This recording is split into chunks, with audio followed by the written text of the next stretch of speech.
pertanyaan Ibu dan Bapak sudah kami teruskan ke gugus tugas setempat. Semoga besok keluhan Bapak Ibu bisa langsung ditindaklanjuti oleh gugus tugas COVID-19 setempat. Juga ada pertanyaan bahwa yang bersangkutan sudah dinyatakan positif dan masih dalam isolasi mandiri. Karena yang bersangkutan ingin segera masuk ke ruang perawatan, kami juga sudah menghubungi gugus tugas setempat untuk segera mengevakuasi pasien ke tempat perawatan yang tersedia.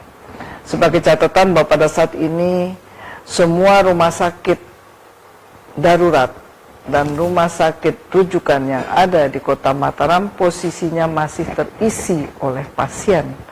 Sehingga itu sebabnya beberapa pasien yang sudah dinyatakan positif kami minta untuk isolasi mandiri dahulu sambil menunggu kosongnya ruangan karena kepulangan dari pasien-pasien yang dinyatakan sembuh.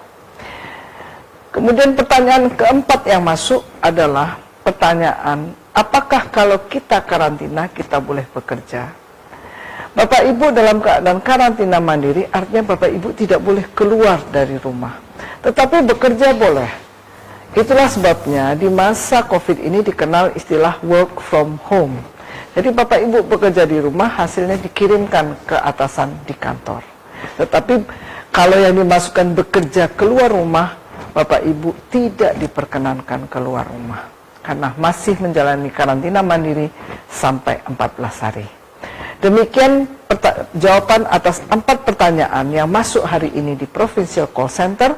Semoga jawaban yang kami berikan dapat memberikan wawasan kepada Bapak Ibu yang menanyakan dan juga Bapak Ibu lain yang kebetulan menyaksikan tayang dari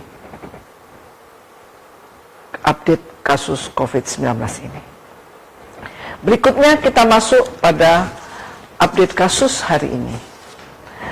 Hari ini dari 5 laboratorium PCR yaitu Rumah Sakit Provinsi, Rumah Sakit Unram, Sains Teknopark Sumbawa, Rumah Sakit Kota Mataram dan Rumah Sakit Selong, serta dari Laboratorium Prodia, serta 3 laboratorium tes cepat molekuler yaitu Rumah Sakit Provinsi, Rumah Sakit Kota Mataram dan Rumah Sakit Manambay Sumbawa telah diperiksa sebanyak 527 sampel. Dengan hasil sampel negatif adalah 441, positif ulangan 52, mereka adalah yang sudah dirawat dan dievaluasi 7 hari setelah dirawat ternyata masih positif. Positif baru hari ini tercatat 34 orang. Mereka berasal dari Kota Mataram 17 orang, Lombok Barat 8 orang, Lombok Tengah 1 orang, Lombok Timur 2 orang, Lombok Utara 3 orang, Kabupaten Bima 2 orang, dan luar provinsi 1 orang. Total kasus yang tercatat pada hari ini adalah 1.884 orang pasien, berasal dari pemeriksaan 18.485 sampel dengan angka positif rate 10,2%. Pada hari ini telah dinyatakan sembuh 13 orang, yaitu dari Kota Mataram 8 orang, Lombok Barat 3 orang, Lombok Tengah 1 orang, dan Kota Bima 1 orang. Total pasien yang sembuh hari ini adalah 1.175 orang atau 62,4%. Kabar duka datang dari Kabupaten Lombok Timur, di mana 1 orang pasien dari Lombok Timur dinyatakan meninggal dunia. Sehingga total yang meninggal hari ini tercatat 103 orang atau 5,5%, dan menyisakan 606 pasien yang masih dirawat di rumah sakit rujukan maupun rumah sakit darurat di seluruh Nusa Tenggara Barat. Hasil tracing kontak oleh gugus tugas desa, kecamatan, dan kabupaten kota seprovinsi Nusa Tenggara Barat tercatat hari ini ada tambahan 45 orang pelaku perjalanan tanpa gejala dengan total kasus berjumlah 69.491 orang, yang masih dalam karantina mandiri 1.489 orang atau 2,1%. Tambahan orang tanpa gejala, yaitu mereka yang berkontak dengan pasien terkonfirmasi positif adalah 216 orang, sehingga total menjadi 15.019 orang, dan yang masih dalam pemantauan adalah 1.057 orang atau 7%.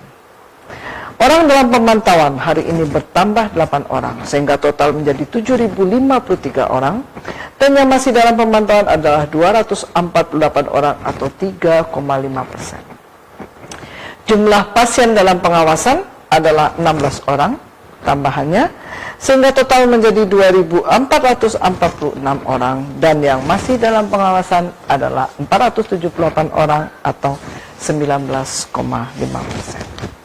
Bapak Ibu warga Nusa Tenggara Barat yang kami cintai, pertanyaan yang selalu ditanyakan kepada saya, kapan jumlah pasien ini akan turun?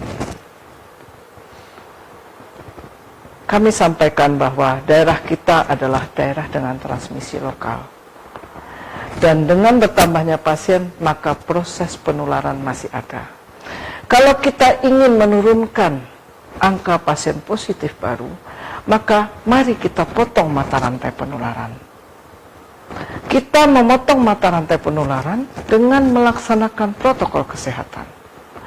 Protokol kesehatan yang melindungi masyarakat, yaitu dengan melakukan pencegahan atau prevention. Kita melakukan desinfeksi, itu adalah pencegahan. Melakukan sosialisasi, mengingatkan tetangga, mengingatkan teman untuk patuh pada protokol COVID, itu adalah pencegahan. Melakukan deteksi dini kepada orang-orang dengan risiko tinggi, yaitu mereka yang dalam usia rentan, bayi, balita, ibu hamil dan lansia, serta mereka yang punya penyakit komorbid. Mereka dijaga, jangan biarkan mereka berada lebih banyak di luar rumah, karena mereka akan tertular dan mudah tertular penyakit COVID-19. Jadi deteksi dininya adalah mendeteksi orang yang rentan untuk kemudian kita lakukan pencegahan, bukan kita lakukan swab. Kita lakukan swab kalau kita curiga bahwa mereka terkontaminasi atau tertular dari pihak lain. Tetapi selama mereka tidak menunjukkan gejala dan tidak ada kontak dengan orang-orang yang dicurigai, maka tugas kita adalah menjaga mereka agar tidak tertular. Yang ketiga adalah respon. Tracing kontak positif. Kami masih mendapatkan laporan dari masyarakat bahwa ada anak keluarga dari orang-orang yang terkonfirmasi positif menolak saat dilakukan tracing kontak. Tujuan tracing kontak itu bukan untuk mempermalukan, juga bukan untuk mencari prestasi dengan mendapatkan yang positif, tetapi tujuannya adalah memutus mata rantai penularan dan melindungi keluarga dan masyarakat sekitar dari proses penularan COVID-19. Inilah salah satu bentuk gotong royong kita. Gotong royong kita dengan kita merelakan bahwa kita, orang yang terkontak dengan orang yang positif, kita merelakan diri kita untuk dilakukan tracing kontak dan diperiksa, agar kita juga tahu bahwa kita tertular atau tidak.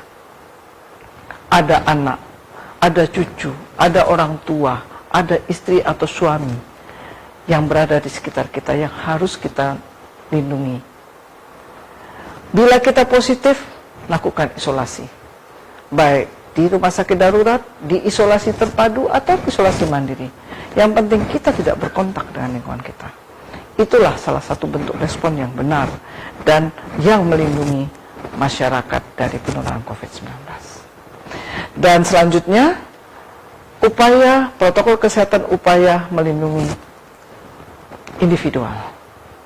Bapak Ibu mungkin sudah hafal, pakai masker, jaga jarak, jauhi kerumunan dan keramaian, cuci tangan pakai sabun 20-40 detik di bawah air mengalir, selalu bawa hand sanitizer kemanapun kita pergi. Sehingga kita bisa segera mencuci tangan setelah melakukan aktivitas, walaupun di sekitar kita tidak tersedia air yang mengalir.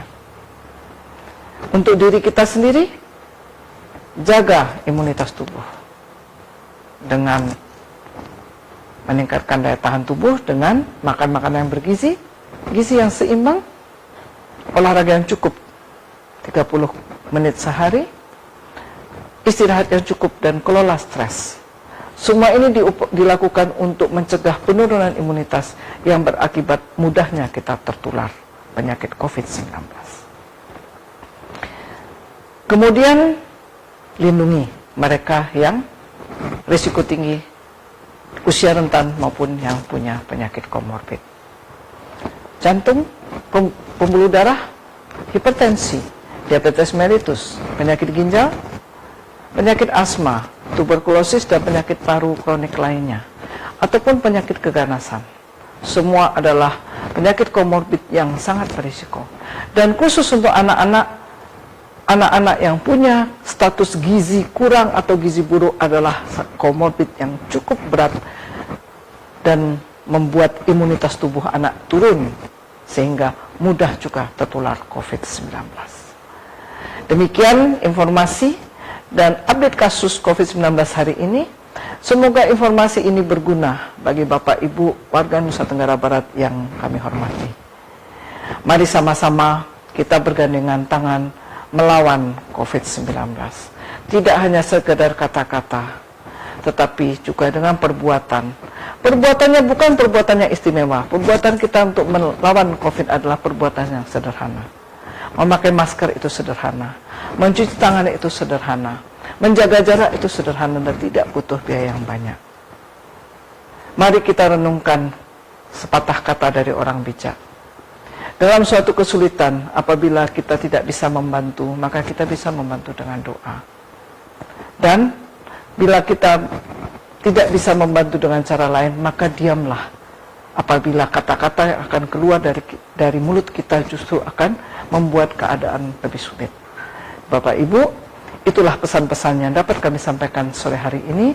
Semoga kita semua selalu berada dalam lindungan Allah Subhanahu wa taala dan terhindar dari penularan penyakit COVID-19. Tetap jaga jarak, jaga kesehatan kita. Salam sehat Indonesia. Wabillahi taufik wal hidayah. Wassalamualaikum warahmatullahi wabarakatuh.